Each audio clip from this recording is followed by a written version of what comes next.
During the run-up to the Iraq War, which was the historical instigating factor, which inspired me to try to make the Americans Who Tell the Truth portraits, the thing that was driving me crazy was that the mainstream press, for the most part, was not reporting what was really going on.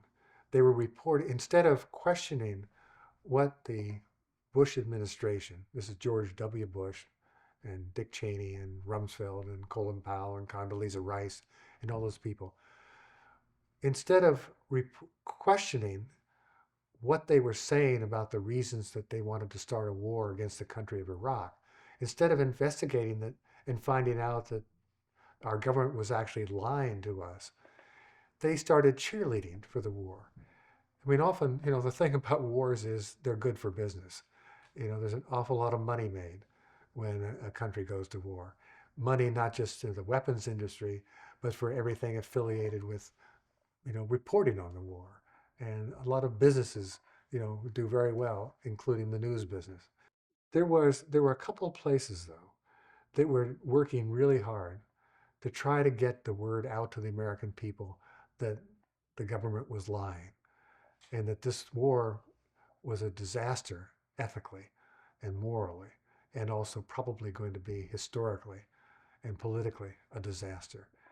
And one of the people who was doing the most concerted work around that was a woman named Amy Goodman, who started a project, a program coming out of New York City called Democracy Now!, in which she was bringing on every day people who were testifying to what the truth is about the claims that the U.S. government was making about the reasons why we had to start a preemptive war. We have a First Amendment in this country that the idea is that, that we have the right of free speech, which means that I'm free, like I am right now, to say what I want to say, to make the claims I want to make, and that's my right and I can do it, and that you can do that too. We can all do that. That is not the most important part of the freedom of speech.